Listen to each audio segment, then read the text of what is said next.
Bike থামাইলি কেন, কোনো সমস্যা? আর সামনে পুলিশ, দেখতেছিস না? তো কি হইছে? মামলা দিয়ে দিবে, আমাদের দুজন একজনের হেলমেট নাই।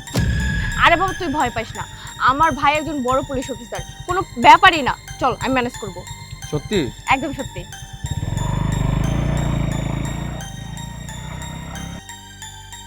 এই দাঁড়াও, তোমাদের দুজনের হেলমেট কোথায়? হেলমেট বাসায়। হেলমেট কি বাসায় রাখার জিনিস? যাই হোক, কাগজপত্র দেখাও গাড়ির। কাগজ আপনাকে দেখাতে হবে কেন? মাই গুডনেস, গাড়ির কাগজপত্র নেই, হেলমেট নেই সাথে, আপনাদের দুজনের জরিমানা হবে। নাম বলেন আপনাদের। এই আপনি আমাকে জরিমানা করবেন? আপনি জানেন আমি কে? আজব, আপনি এইভাবে কথা বলছেন কেন? কে আপনি? আমার বড় ভাই না এই থানার ওসি, আর আমি তার একমাত্র বোন। আমার সাথে মাইপে ঝুপে কথা বলেন। আচ্ছা, এক মিনিট। এক্সকিউজ মি স্যার, একটু এদিকে আসবেন। একটু পরে কথা বলছি। হ্যাঁ, কি হচ্ছে? স্যার দেখেন না, ওনাদের দুজনের একজনের হেলমেট নেই, তারপর আবার গাড়ির কোনো কাগজপত্র নেই। কি ব্যাপার? আপনাদের হেলমেট, গাড়ি, কাগজপত্র কোনো কিছু নেই? আমার তো কাগজ নেই স্যার। তাহলে আপনারা কিভাবে বাইক ড্রাইভ করছেন? আপনাদের পারমিশন কে দিয়েছে? কি ব্যাপার, কথা বলছেন না কেন? কথা বলুন। স্যার, উনি বলছে ওনার ভাই নাকি এই থানার বড় একজন অফিসার। হ্যাঁ, আমি জানি ওনার ভাই এই থানার বড় একজন অফিসার, কিন্তু তারপরেও আইন সবার জন্য সমান। যেহেতু ওনাদের কাগজপত্র, হেলমেট কোনো কিছুই নেই, তাহলে আপনি কাজ করুন, এই গাড়ির নামে মামলা করুন আর গাড়িটা সিজ করে দিন। Okay sir. আমাদের জরিমানা করছেন আপনি?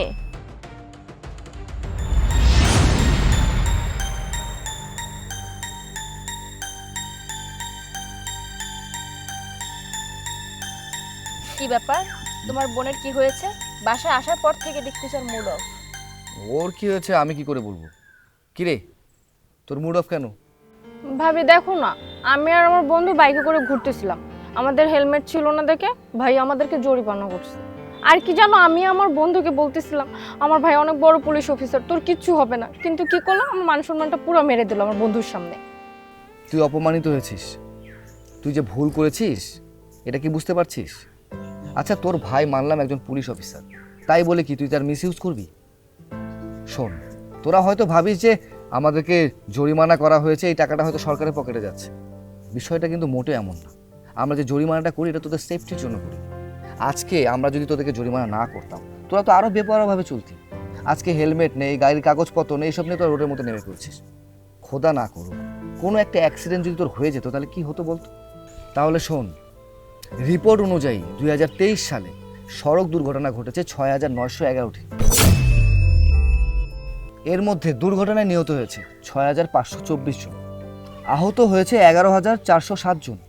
আর নিহতদের মধ্যে সবচেয়ে বেশি যারা রয়েছে পথচারী, মোটরসাইকেল চালক আর আরোহী।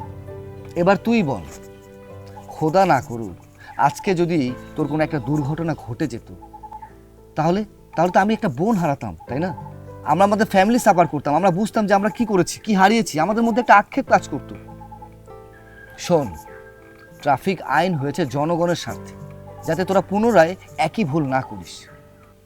এখন থেকে যখনই তুই মোটরসাইকেল ড্রাইভ করবি কিংবা আরোহী হিসেবে থাকবি, অবশ্যই হেলমেট ব্যবহার করবি। শুধু তুই কেন, আমাদের দেশের প্রত্যেক নাগরিকের উচিত ট্রাফিক আইন মেনে চলা, রাস্তা পারাপারের সময় যতগুলো রুলস রয়েছে সেই রুলসগুলো মেনটেন করা, ওভারব্রিজ ব্যবহার করা, দুর্ঘটনা রোধের স্বার্থে সরকার যেসব নিয়মকানুন করেছে তার সব কিছু অক্ষরে অক্ষরে পালন করা।